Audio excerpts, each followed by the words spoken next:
pour Louis et Zélie, ils vont vraiment, ça va être une priorité de trouver une nourrice qui prenne soin de leurs enfants. Donc ils vont trouver Rose Taillé qui sera à 8 km de chez eux. Donc de temps en temps, elle va faire les 8 km, enfin les 16 km aller-retour, Louis, pour aller voir ses enfants, pour les déposer, ou au moment où un de ses enfants est malade en pleine nuit, elle va traverser la forêt et faire les 16 km pour aller déposer ses enfants chez la nourrice. Voilà. Donc ça, la séparation, c'est un crève-cœur, que ce soit pour Louis ou pour Zélie, surtout que pour les enfants, je sais que c'est assez longtemps. Donc c'est des séparations qui sont longues. Pour la petite histoire, la Thérèse, Sainte Thérèse de l'Enfant Jésus maintenant, elle va y rester 1 an et au moment où elle va retrouver ses parents, elle va hurler en voyant Zélie, elle ne va s'arrêter de pleurer que dans les bras de la nourrice, quoi. Pour elle, la nourrice est presque devenue sa maman, hein. Donc pour ça va être très compliqué pour Zélie, et Louis d'ailleurs. Et puis ensuite, une épreuve qui n'est pas des moindres, c'est le deuil. Ils vont traverser, ils vont avoir beaucoup de deuil autour d'eux. En 3 ans, ils vont enterrer le père de Zélie et 4 de leurs enfants. Donc déjà, leur petit Joseph, donc, qui meurt à 5 mois d'entérite. Ensuite, ils ont un deuxième Joseph qui meurt peu de temps après. 10 jours plus tard, la mort de ce deuxième Joseph, c'est le père de Zélie. Alors Zélie était très attachée à son papa, donc elle dit « j'ai le cœur brisé de douleur et en même temps rempli de céleste consolation ». C'est pour vous dire à quel point, je vous disais tout à l'heure, il y avait une vraie communauté, une communion entre le ciel et la terre chez eux, donc elle le sait au ciel. Et elle disait « samedi, je cherchais mon père partout, il me semblait que j'allais le trouver, je ne pouvais me figurer que j'en étais séparée ». Ça a été vraiment une épreuve assez dure pour Zélie, hein. Ensuite, en février 1870, c'est leur petite Hélène, âgée de 5 ans et demi, qui meurt d'entérite. Et Zélie dit « j'en ai pour toute ma vie à pleurer ma petite Hélène ». Surtout que Zélie portera en plus toute sa vie la culpabilité d'un repas, en fait d'un dernier repas qu'elle a donné à Hélène et qui pour elle, elle est persuadée que c'est ça qui lui a été fatal. Que ce repas n'est pas passé ou mal passé et que quelque part ça a été la cause du décès de sa petite Hélène à 5 ans et demi. Et elle a une autre culpabilité qu'elle va apporter, enfin une angoisse, c'est de ne pas lui avoir permis de se confesser avant de mourir. Donc pour la famille Martin, c'est sans doute le deuil le plus difficile parce que les enfants sont morts en bas âge, mais Hélène elle avait 5 ans et demi. Et que ce soit pour Louis ou pour Zélie, ça a été un deuil très très difficile. Ensuite, la première petite Thérèse est née le 16 août 1870. Donc là, Rose Taillé n'est pas disponible, la nourrice qu'ils ont d'habitude. Donc ils trouvent une autre nourrice qui leur est un peu recommandée, vous entendez, voilà. Sauf qu'ils s'aperçoivent trop tard qu'elle sous-alimente leur enfant. Et en fait, la première Thérèse va mourir sur les genoux de Zélie dans d'horribles souffrances. Il sera trop tard pour... elle aura été sous-alimentée et ils ne vont pas la sauver. Donc au cœur de ces 3 ans où s'enchaînent les deuils, il y a une autre séparation qui est très difficile à vivre pour Louis et Zélie, c'est le départ en pension de leurs 2 aînés, en pension à la visitation, donc au Mans. Donc ces épreuves et ces séparations ont un impact sur la santé de Zélie, hein, qui vit ça assez mal. Elle souffre de maux de tête, de maux de dents, d'insomnie, de perte d'appétit. Elle passe vraiment par des états dépressifs. Mais entre guillemets, elle se bat. Elle dira à quelqu'un qui, au moment où elle est au creux de la vanne, on va dire, quelqu'un dira qu'elle se laisse mourir et elle répondra « je n'ai pas le temps de mourir, j'ai trop d'ouvrages pour le moment ». Elle se bat vraiment pour ses enfants, mais elle connaîtra ces moments de bas. Ensuite, une autre épreuve, en septembre 1870, c'est la guerre. Zélie dit « Mon Dieu, à vous Zélie, que je suis cependant ennuyée de souffrir. Je n'ai point de courage pour 1 centime. » Donc pour Louis, c'est un vrai renoncement, parce qu'il est fils de militaire, hein, et il va décider pour sa famille, pour rester près de ses proches, de ne pas s'engager dans la contre-offensive. Mais c'est vraiment un renoncement pour lui. En janvier 1871, les Prussiens entrent dans Alençon et la bataille sera courte mais sanglante. Et Zélie dira « Est-ce raisonnable, quand on a si peu d'hommes à opposer à l'ennemi, de les envoyer ainsi à la boucherie ?» En fait, les Prussiens étaient 3 fois plus nombreux que l'armée, hein.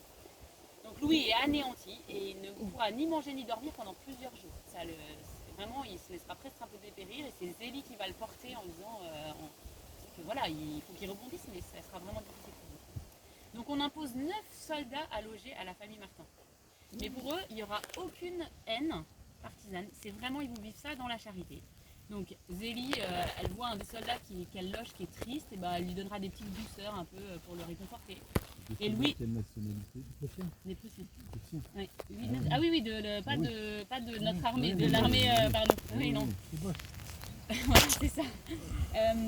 Et Louis demandera la grâce d'un soldat qui est condamné à la peine de mort pour avoir été surpris en train de voler dans sa bijouterie. Et c'est lui qui ira demander la grâce de ce soldat qui pourtant le volait lui. Hein. Alors un signe du ciel leur redonnera confiance. Alors moi j'ai découvert ça parce que je ne connais pas très bien toute l'histoire. Hein. C'est les apparitions de la Vierge à Pontmain en janvier 1871. Mais je connais mal Pontmain, donc ça m'a invité. Prochaine étape, ce sera Pontmain. Donc l'armistice est signé 10 jours plus tard, les apparitions, et les Allemands quittent progressivement la France. Donc le 2 janvier 1873 naîtra Thérèse, celle qu'on connaît, Sainte Thérèse maintenant. Donc Louis et Zélie, ils ont été traumatisés par la mort de leur petite Thérèse avant, donc ils vont tout faire pour la garder. Sauf qu'en fait ils vont essayer de la nourrir comme ils peuvent, mais elle va tomber malade.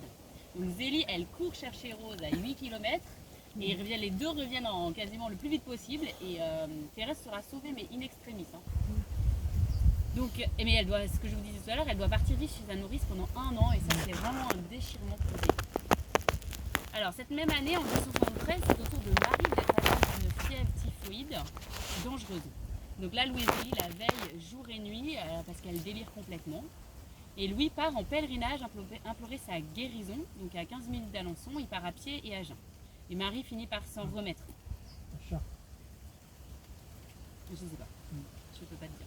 Ils obtiennent la guérison par le trône de Dieu. Voilà, je ne savais pas.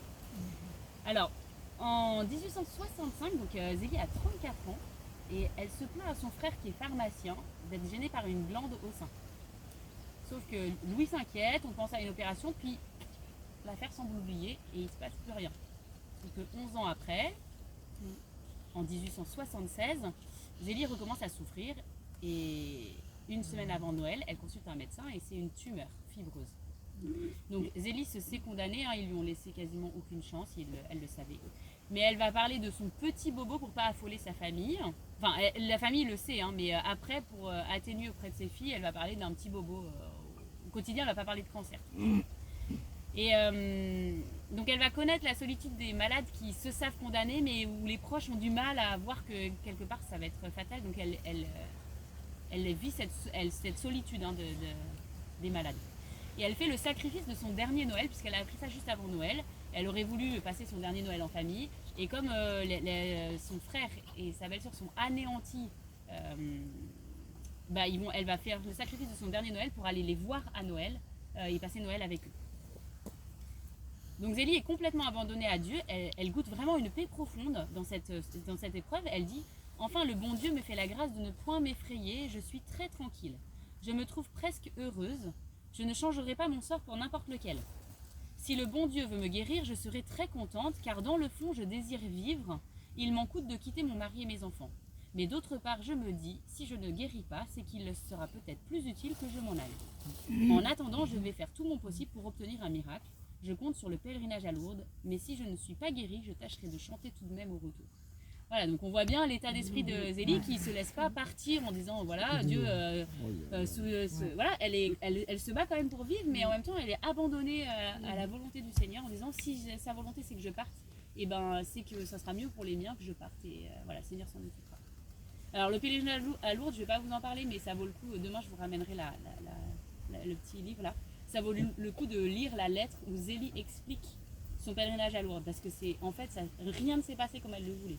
Elle a eu des bidons d'eau de Lourdes qui fuyaient partout, les voisines qui ont renversé leur café sur ses 2 filles, elle était partie avec 2 filles, enfin les piscines ça a été l'horreur pour elle, plein de choses comme ça, ça a été vraiment dur pour elle, mais elle est rentrée dans un état d'esprit d'action de grâce même si elle n'était pas guérie. Ensuite, début mars 1877, la famille découvre que Léonie, qui était toujours en opposition avec sa mère, est maltraitée par leur bonne, Louise. En fait, Louise, qui aime beaucoup la famille Martin et beaucoup Zélie, pensait vraiment bien faire, entre guillemets, c'est marqué comme ça dans le truc, en matant un peu leur fille. Mais du coup, elle faisait régner une espèce de contrainte et d'oppression au-dessus de la tête en disant, voilà, si elle faisait pas ça...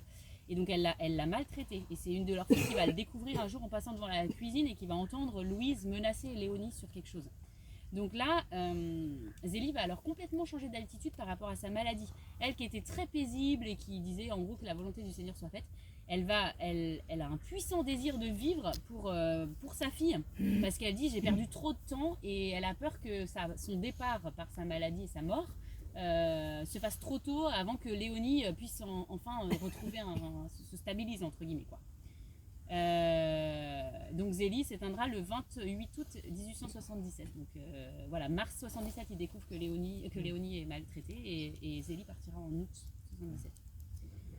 Donc ensuite, les sacrifices un peu de Louis à la mort de Zélie, il fait le sacrifice de quitter Alençon. Là, il avait sa maman, ses amis, le pavillon, c'est le lieu où ils habitaient, les tombes de ses enfants, tous ses souvenirs, pour aller s'installer à Lisieux, donc là où habitait le frère de Zélie, dont ils sont très proches. Il donnera à chacune de ses filles sa bénédiction pour répondre à leur vocation. Hein, donc ils ont 5 filles, il leur reste 5 filles vivantes des 9 enfants qu'ils ont eus, et les 5 rentreront dans les ordres. Et donc il donnera sa bénédiction pour chacune d'elles, mais non sans difficulté. Il déteste les séparations, Louis. Donc il dira à Pauline, par exemple, qui est une des premières à rentrer: Ma Pauline, je t'ai permis pour ton bonheur de rentrer au Carmel, mais ne crois pas que ce soit sans sacrifice de ma part, car je t'aime tant. Donc là, c'est une nouvelle épreuve de maladie pour Thérèse quand Pauline part, parce qu'en fait, elle ne se remet pas de la perte de sa deuxième maman. Elle avait choisi Pauline comme deuxième maman à la mort de Zélie. Et là, au départ de Pauline pour le Carmel, Thérèse tombe gravement malade et la médecine se révèle impuissante. Donc Louis est impuissant. Un jour, il rentre dans la chambre d'Hélène qui délire et qui est très fiévreuse, et elle se met à hurler parce qu'elle ne le reconnaît pas du tout. Et donc Louis est obligé de quitter la chambre démuni face à sa fille qu'il reconnaît pas. Donc là, il dit ces mots, il va saisir d'assaut le ciel pour sauver Thérèse. Donc là, il va prier, il va implorer le ciel et tous ceux qui sont au ciel et qui connaissent. Et donc pendant la neuvaine, le jour de la Pentecôte, la Vierge si vénérée de la famille s'anime et sourit à Thérèse. Et en fait, Thérèse sera guérie. Elle la délivre de tous ses maux. Ensuite, là je détaillerai pas parce que c'est trop long, mais ensuite Louis va tomber malade. On va découvrir une atteinte cérébrale d'une artériosclérose qui évoluera pendant 7 ans et qui finira par toucher ses facultés intellectuelles. Donc il faut savoir que Louis avait dit que pour lui la pire des maladies c'était de perdre ses facultés intellectuelles. Hein. Donc voilà, il fait une prière d'abandon, il dit un jour où il avait déjà eu une première atteinte, parce que c'est par palier sa maladie, et il a eu une première atteinte un jour, donc il a fait un truc des délires et des hallucinations, et des fois il a fait des fugues, ils l'ont retrouvé plusieurs jours après. Mais un jour où ça allait plutôt bien, il fait une prière d'abandon, il dit: Mon Dieu, c'en est trop, oui, je suis trop heureux, il n'est pas possible d'aller au ciel comme cela, je veux souffrir quelque chose pour vous. Ah bah là, sa prière va être entendue. Donc l'état de Louis s'aggrave et des troubles hallucinatoires apparaissent. Il sera finalement interné en hôpital psychiatrique à Caen. À l'époque, on n'appelait pas ça un hôpital psychiatrique, on disait chez les fous, hein. Il allait à l'asile. Hein. Donc pour lui, c'est une grande humiliation. Au bout de 3 ans, il en ressort, puisqu'il n'est plus un danger pour lui et pour les autres, parce qu'il a perdu l'autonomie de ses jambes. Et il mourra le 29 juillet 1894. Là, j'ai balayé assez rapidement. La maladie de Louis, il y a plein de choses à dire, mais voilà. Ce qu'il faut retenir, c'est qu'ils ont été touchés tous les deux par la maladie, et donc des maladies qu'on connaît aussi de nos jours. Hein. Le cancer, les maladies psychiatriques, on est encore dedans. Donc, par la liste un peu de toutes ces épreuves qu'ils ont rencontrées, et surmonter, on va dire. Ce qu'on peut retenir, c'est qu'en prenant l'habitude d'offrir les petites contrariétés du quotidien, et il y en a eu, hein, là je vous ai donné les grandes épreuves, mais ils ont des petites contrariétés comme tout le monde, hein, on en a quand il y a de la pluie ou quand il fait trop chaud. Hein. Donc il les offrait en particulier pour le salut des âmes. Les époux Martin deviennent capables ensuite d'offrir eux aussi leurs grandes épreuves, donc là, le deuil, la perte de leurs enfants, voilà, et de s'offrir eux-mêmes. Et c'est cette spiritualité qu'ils transmettront à leurs enfants, et on en verra un petit bout demain avec Sainte Thérèse. Parce que Sainte Thérèse en est le parfait exemple. Hein. Donc que pouvons-nous retenir de cet exemple de sainteté qui nous est donné par l'Église dans les personnes de Louis et Zélie? Alors j'ai mis plusieurs points, mais chacun peut en trouver à sa manière. Donc déjà de retenir que leur but, le rêve de leur jeunesse et ce qu'ils poursuivront toute leur vie, c'est la sainteté. Et en fait, c'est leur but de leur chemin sur terre. Donc je veux devenir une sainte, affirme Zélie, et Louis dira à ses filles: oui, j'ai un but et mon but c'est d'aimer Dieu de tout mon cœur. Voilà, et ils vont le transmettre à leurs filles. Ils apprendront peu à peu du Seigneur que la sainteté ne réside pas en un état de vie, mais dans la réponse confiante et amoureuse aux appels de Dieu dans la vie quotidienne. Alors en fait, je pense que vous ne l'avez pas fait hier après-midi, vous n'avez peut-être pas lu la biographie des Martins du coup qui est dans vos livres, parce que c'était ça hier après-midi, il y a eu un petit... donc en fait, je vous refais pour ceux qui ne savent pas, en fait que ça soit Louis ou Zélie, ils ont tous les deux eu le désir de rentrer dans les ordres. Donc ils ont fait chacun une étape où en fait ils en sont ressortis. La volonté de Dieu n'était pas celle-là, mais ils ont vraiment fait, c'était leur désir en fait, d'être religieuse et d'être, pour Louis, je sais plus, je sais plus, voilà. Mais voilà, et ils ont mis longtemps à comprendre que la sainteté n'était pas accessible qu'aux personnes consacrées. C'est-à-dire qu'au début de leur mariage, ils ont décidé de vivre en tant que frères et sœurs. Donc, c'est leur confesseur qui s'étonnait de ne pas avoir d'enfants, entre guillemets, de cette union, qui en a parlé. Et voilà, et Louis et Zélie ont discuté avec cet accompagnateur en leur expliquant que voilà, ils pensaient que cette sainteté, ils pourraient la vivre chacun de leur côté, entre guillemets. Et lui, il a dit, mais non, c'est pas cet appel ça. Vous êtes mariés, votre appel à la sainteté, elle est en couple. Et donc c'est après, suite à ça, qu'ils ont eu leurs enfants. Et ils ont mis du temps à comprendre, mais ils ont compris que la sainteté n'était pas réservée à un état de vie. Et je pense que c'est ce qu'on peut retenir là, c'est que dans nos états de vie différents, quelles que soient nos situations, qui sont diverses et variées, on est tous appelés à le vivre. C'est le but de toute vie. Et donc dans une existence ordinaire où ils alternent les joies et les croix, ils se donnent entièrement à leur prochain et à Dieu, s'abandonnant à toute chose à la volonté de Dieu. Et ils ne désirent que le ciel et se savent de passage sur cette terre. Voilà, pour la petite anecdote, pour dire à quel point ils ont tout remis dans les mains du Seigneur et c'était la volonté de Dieu qu'ils cherchaient le plus. C'est qu'à la naissance de leur premier Joseph, Zélie s'est empressée de commencer à coudre une aube parce qu'elle était persuadée que ce serait un prêtre. Voilà, il serait prêtre. Et voilà, et donc leur petit Joseph est mort à 5 mois. Ils en ont eu un deuxième qui est décédé très rapidement.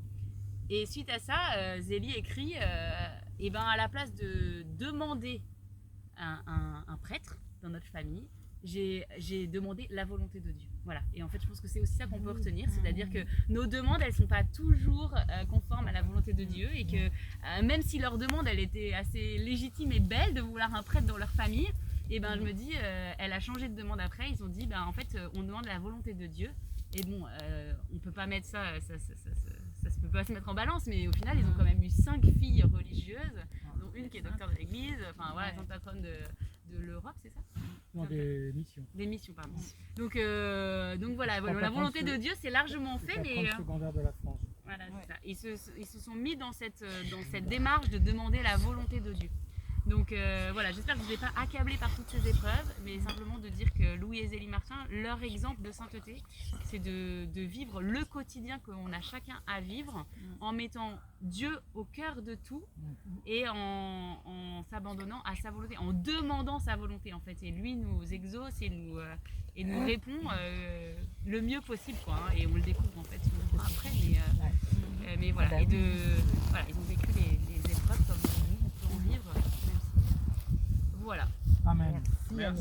Merci Amélie, en ce jeudi 24 août 2023.